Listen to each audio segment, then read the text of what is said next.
Akhirnya Anies Baswedan bertekuk lutut di kaki Ahok. Tapi bagi seorang Ahok ya, dia ini jelas berbeda. Dia berani mengatakan apa adanya. Dia berani berkata terus terang kepada warga. Jadi bukan hanya menebar janji-janji manis yang ujung-ujungnya apa? Ujung-ujungnya justru menyengsarakan warga masyarakat. Ya jujur saja ya, jarang sekali ada politisi yang berani jujur dan berkata apa adanya seperti Ahok.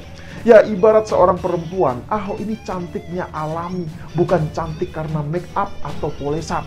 Makanya jauhlah kalau dibandingkan dengan ex-gubernur seiman Anies Baswedan. Itulah kenapa Jokowi dulu memecatnya jadi menteri. Karena menteri itu harus berkarakter eksekutor, bukan hanya motivator. Dan Anies tidak mampu sedikit pun memenuhi harapan Jokowi dalam bekerja. Tapi kelemahan Anies tertutup oleh ambisi besarnya. Dia pengen jadi presiden dan pengen menorehkan sejarah dalam kehidupannya. Dan untuk bisa ke sana, dia bisa menghalalkan segala cara. Lihat saja Pilgub DKI 2017 yang dia menangkan. Pilgub paling brutal dalam sejarah karena menjual ayat dan mayat. Dibiarkan Anies karena itu menguntungkannya secara politik.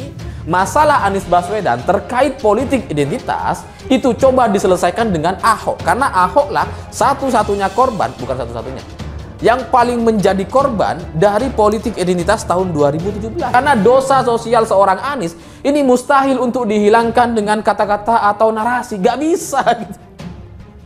Makanya Ahok yang diminta atau diharapkan bisa menjadi netralisir masalah politik identitas. Karena kalau Anies maju dengan siapapun cawapresnya, itu akan menjadi bumerang nih.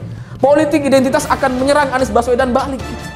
Karena ini semacam apa ya? Semacam konsekuensi logis dari orang yang dulu begitu arogan, begitu sombong, memainkan narasi-narasi provokatif terkait masalah istilah pribumi dan sebagainya. Hari ini itu mulai menyerang Anies sendiri. 1000 alasan sudah Anies keluarkan untuk menangkal serangan. Toh dia tidak mampu. Hampir semua kalangan menyalahkannya, kecuali Kadrun, karena tidak melanjutkan normalisasi sungai.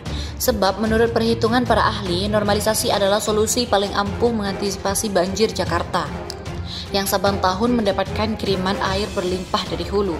Tetapi Anies menolak melanjutkannya. Dia malah menggantikannya dengan program naturalisasi yang hingga kini tidak terlihat rupanya seperti apa.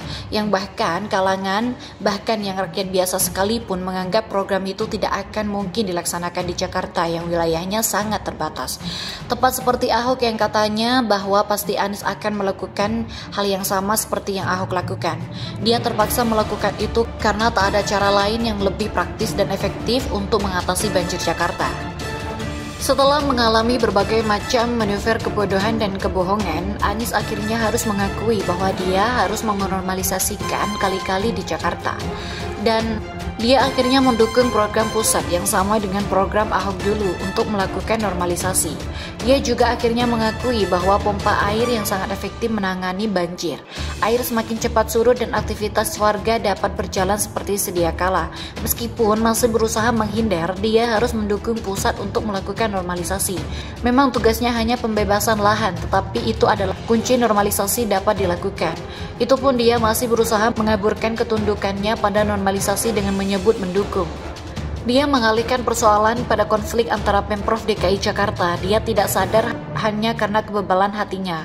Maka kegaduhan saling menyalahkan itu muncul. Andai Anies mengikuti program Ahok yang sudah terbukti itu, mungkin banjir Jakarta tidak akan separah ini. Tidak akan banyak lagi kerugian yang dibawa air bersama banjir, dan tidak ada lagi cercaan kepada Anies. Malah mungkin dia akan mendapatkan dukungan dari orang-orang yang sangat menghargai integritas dari kepada kesombongan personal. Bukan Anies tak punya program sendiri, dia punya naturalisasi. Naturalisasi itu baik dan bahkan sangat bagus, tetapi dengan kondisi Jakarta yang sekarang ini dan waktunya yang mendesak, program naturalisasi malah akan menambah duka warga Jakarta.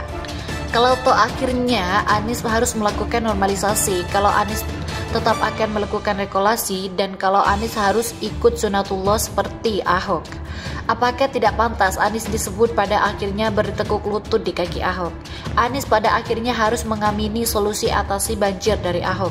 Tentu saja karena Ahok dulu menantang agar perkataannya itu akan terjadi.